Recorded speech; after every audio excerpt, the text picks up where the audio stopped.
Mesdames, Messieurs, bonsoir et merci de votre fidélité. Au sommaire de cette édition, un nouvel éboulement enregistré dans la carrière de Mabaya Kasumbalesa. Le bilan du drame fait état de 6 creuseurs tués et 4 sont portés disparus. Un compte rendu de la situation dans ce journal avec Léon Magloire Monga. Et nous parlerons également éducation, c'est avec la célébration de la journée mondiale de l'alphabétisation. Des centres des cours existent depuis plus de 30 ans dans la ville de Lubumbashi, mais sont dans un état vétuste et ils sont souvent fréquentés par des femmes et très peu d'hommes y vont.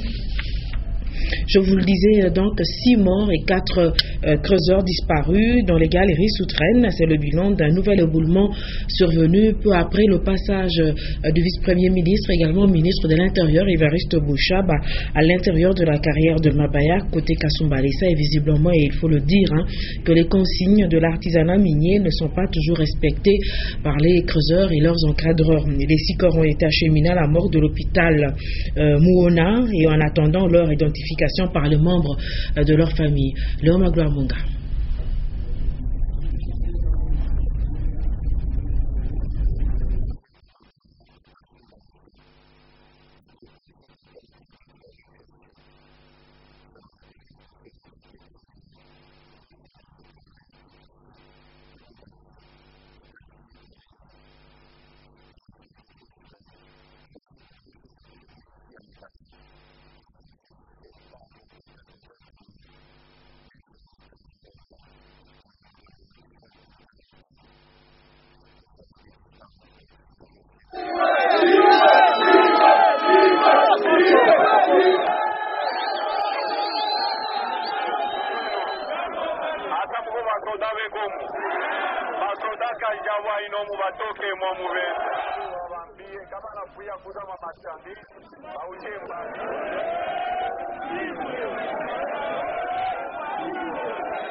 L'actualité, c'est aussi la Cour constitutionnelle qui a siégé. La Cour constitutionnelle compétente dans l'interprétation de la Constitution a donc siégé, je vous le disais, ce mardi 8 septembre à Kinshasa pour la lecture de la requête de la CENI en rapport avec l'élection de gouverneurs et des vice-gouverneurs pour les provinces démembrées. Et donc, sous la présidence de Benoît Luamba, la Cour s'est dite incompétente pour statuer sur la question et invite quand même le gouvernement de la RDC à prendre des mesures transitoires en attendant l'élection de gouverneurs et des vice-gouverneurs. Patricia Nesmoka. En rapport avec la requête de la Commission électorale nationale indépendante sur l'élection des gouverneurs et vice-gouverneurs des provinces, le président de la Cour de Séyon, Benoît Luamba Bindu, a spécifié ce mardi la compétence et l'incompétence de la Cour constitutionnelle à pouvoir interpréter cette loi, vu certains points liés, entre autres, au décaissement de fonds estimés à hauteur de 2 millions de dollars américains pour l'élection des gouverneurs et vice-gouverneurs et l'insécurité dans certaines parties du pays. Ordonne au gouvernement de la République démocratique du Congo de prendre sans tarder les dispositions transitoires exceptionnelles pour faire régner l'ordre public, la sécurité et assurer la régularité ainsi que la continuité des services publics dans les provinces concernées par la loi de programmation en attendant l'élection des gouverneurs et vice-gouverneurs ainsi que l'installation des gouvernements provinciaux issus des élections prévues par l'article 168 de la loi électorale.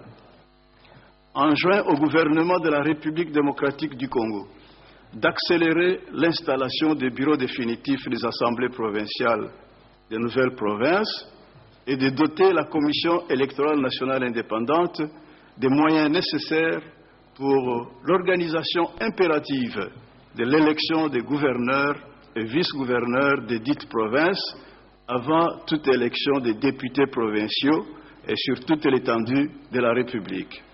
La position de la Cour constitutionnelle étant connue, le peuple congolais doit faire avec. D'ici 2020, au moins 80% de la population mondiale doit savoir lire et écrire, un défi de l'Organisation des Nations Unies, mais que doit atteindre les États et d'autres gouvernements. Et une recommandation réitérée à chaque célébration de la journée mondiale de l'alphabétisation. À Lubumbashi, il faut le dire, que les centres d'alphabétisation sont plus fréquentés par les femmes que par les hommes. Jean-Paul Malimba. Savoir lire et écrire sont là les mots-clés à la base de la journée mondiale de l'alphabétisation célébrée chaque 8 septembre de l'année depuis 2003. À Lubumbashi, il existe depuis 1983 des centres de l'État qui s'occupent de l'encadrement des formations des gens qui ne savent ni lire ni écrire. L'Église catholique s'est lancée elle aussi dans la formation des analphabètes. Quand on parle des centres d'alphabétisation, nous voyons un centre où on reçoit des gens qui ne savent pas écrire ni lire. Alors quand ils viennent chez nous, nous leur apprenons à écrire et à lire. Selon les enseignants, ces centres ont aidé beaucoup de femmes et hommes d'être alphabétisés et avoir de la considération dans la société. Nous avons jusque-là reçu plus de 1000 femmes qui viennent pour apprendre à écrire, à parler bien et aussi à lire. Il n'y a pas que les mamans qui ne savent pas écrire et lire, il y a aussi des hommes qui passent dans nos centres, mais c'est vraiment regrettable qu'il y a un nombre vraiment minime par rapport au nombre de femmes. Le complexe d'infériorité de certaines personnes qui ne savent ni lire ni écrire et la honte sont les facteurs à l'origine des cas d'abandon des femmes qui fréquentent ces centres d'alphabétisation de l'État congolais, ici à Lubumbashi. Toujours sur le même sujet, sachez qu'à Lubumbashi, les centres d'alphabétisation ont été créés depuis plus d'une trentaine d'années. Ils évoluent avec une grande difficulté. L'infrastructure est vétuste. Il est difficile de donner correctement le cours dans ces différents centres, mais les enseignants gardent espoir quand même d'une réhabilitation prochaine de ce patrimoine. Jean-Paul Malimba. Construit depuis 1983, la plupart des bâtiments scolaires chargés des cours d'alphabétisation à Lubumbashi sont dans un état de délabrement très avancé. Les uns n'ont pas de tôle dans certaines classes, plafonds cassés et vitres, des classes sans fenêtres et sans portes, les tableaux de fortune, et ces centres d'alphabétisation n'ont pas assez de documents d'apprentissage le plus récents. Je suis enseignant dans une école d'alphabétisation. Il y a des difficultés. Dans les centres d'alphabétisation, il y a manque de documents. Pour les enseignants et directeurs de ces écoles d'alphabétisation, c'est à l'État congolais de réhabiliter ces locaux. La plupart des écoles d'alphabétisation sont en état de délabrement. Que l'État songe aussi à les réhabiliter. Pendant la saison des pluies, il sera très difficile aux enseignants de dispenser les cours aux nouveaux apprenants à la lecture et écriture dans ces classes sans tôle ni toiture. Et puisque nous sommes dans le domaine de l'éducation, je vous rappelle que la rentrée scolaire 2015-2016 a bel et bien eu lieu le 7 septembre sur l'ensemble de la République démocratique du Congo. Il faut dire que pour les tout petits de la maternelle, ce premier jour a été un véritable calvaire, un moment caractérisé par la séparation avec les parents. Un moment dur. Guillaume Kazadi, Pichakola. Pas toujours facile, les premiers pas d'écolier, surtout lorsqu'on n'a que 3 ans d'âge. C'est le cas du petit Rami qui fait ses premières expériences d'écolier. Tout commence par un bain très tôt le matin, de quoi lui enlever un peu de sa turbulence. Notre ami en a pris visiblement un coup qui alourdit ses premiers pas d'écolier.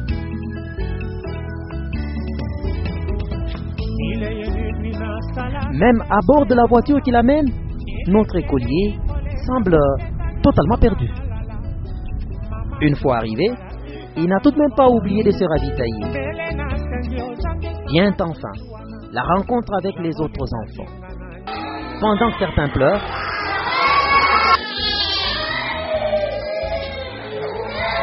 d'autres se battent avec les monitrices pour qu'elles les laissent à tout prix repartir avec leurs parents. Notre ami du jour se montre serein, prêt à affronter sa nouvelle vie. Mais ceci nous renvoie tous à nos premiers pas d'écolier. Ces pas qui sont passés par des pleurs et des moments d'hésitation.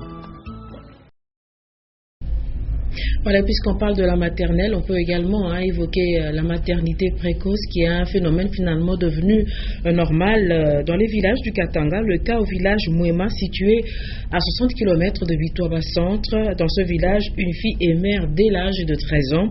Une situation qui, il faut le dire, a des conséquences sur l'organisme. Et il faut dire que la conséquence majeure des maternités précoces, eh bien, c'est la pauvreté. Leur Magloire Monga. Okay.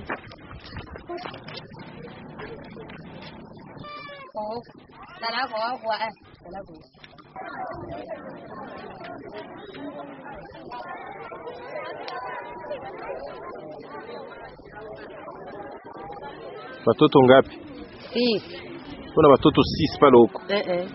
Nilikuwa muntu wa mukatre vingi. Watoto ngapi?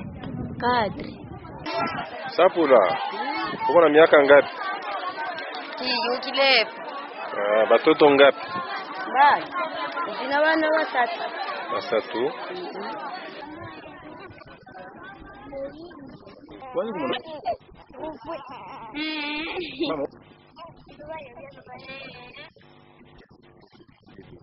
mimi waniwaka miaka 15 ninazikata watoto beko nne manga na moyo maisha inakuwa nguvu ndio pale tuko na olesha tansiba bewo nikale nabo kumulanga batakula nini ili vile tuko mkori bewo mpaka vile sasa watoto beo nambao partir ya miaka ngapi 12 wengine mpaka 10 tunaisha 12 mule na 10 wanazara na kuzara beko na zara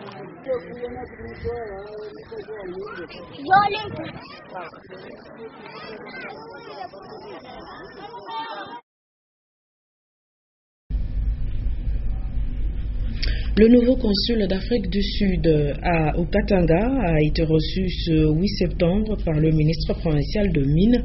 Les deux personnalités ont échangé sur le jumelage entre les provinces du Katanga et de Gauteng, échange également dans le domaine de l'environnement, l'électricité et la protection de la nature.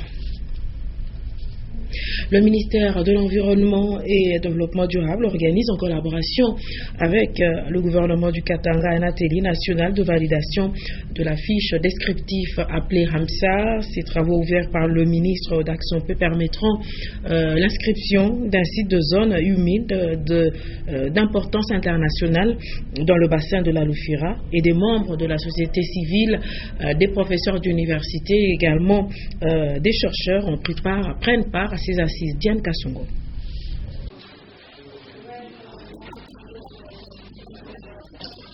Moi, je vais m'asseoir. Je bienvenue. Silence totalité. La parole en ce jour pour l'accueillir dans ce beau objectif pour nous permettre d'inscrire en fait partie.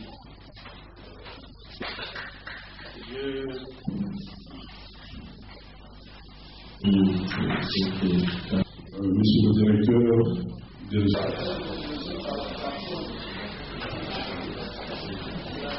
dans le processus déjà amorcé de l'inscription d'une partie du bassin de la Loufira sur la liste de Ramsar, vous êtes donc conviés aujourd'hui, après la restitution qui vous sera faite sur les données compilées dans la fiche descriptive Ramsar, à discuter, amender, compléter et valider les différentes rubriques de la fiche descriptive Ramsar.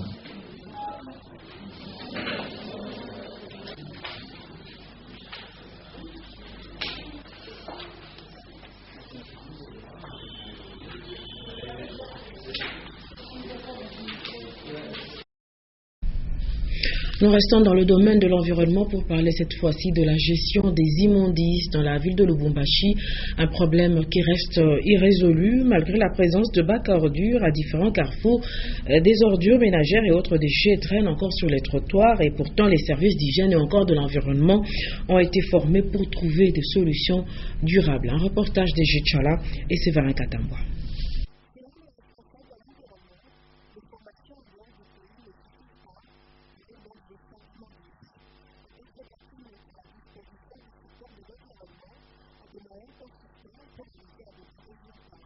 fait d'aller en Europe, je ne sais pas ailleurs, pour aller voir ce que les autres font, n'est pas mauvais. Mais il faut donner des moyens, parce que c'est fait ailleurs, ça ne se fait pas sans moyens. On met tout un budget à l'assainissement du.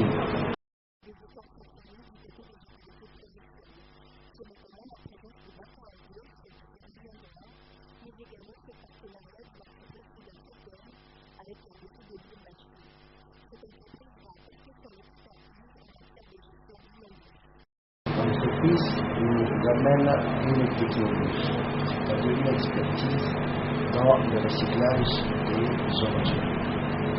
La brigade d'assainissement ne s'occupait qu'à nettoyer la ville et enlever les ordures, aller les entreprises. Je disais que bientôt on va commencer à recycler ces ordures. Il y a ce qui est recyclable sera recyclé, ce qui n'est pas recyclable sera entreposé et va subir un autre traitement.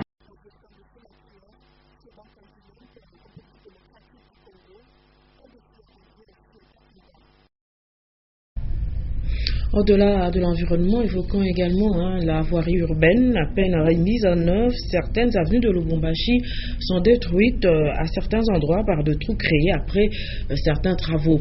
Et les agents de la société de distribution d'eau sont souvent pointés du doigt. Des trous qui présentent de risques d'accident pour les usagers. Un reportage de Consolate Kanja et Félix Kalombo.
Voilà, mesdames, messieurs, c'est donc la fin de cette édition d'information. Je vous rappelle la principale actualité, ce nouvel éboulement qui a été enregistré dans la carrière de Mabaya à Kasumbalesa. 6 creuseurs ont été tués, 4 autres sont portés disparus. Nous avons fait donc ce compte rendu de la situation avec l'homme à gloire Monga arrêté en ce qui concerne l'éducation, la célébration de la journée mondiale de l'alphabétisation. Des centres, des cours d'alphabétisation existent dans la ville de Lubumbashi, des centres qui sont vétustes et c'est plus les femmes qui y vont et très peu d'hommes. Voilà, merci de nous avoir suivis et je vous souhaite de passer une très belle soirée en compagnie des programmes de Nyota Télévision. Au revoir.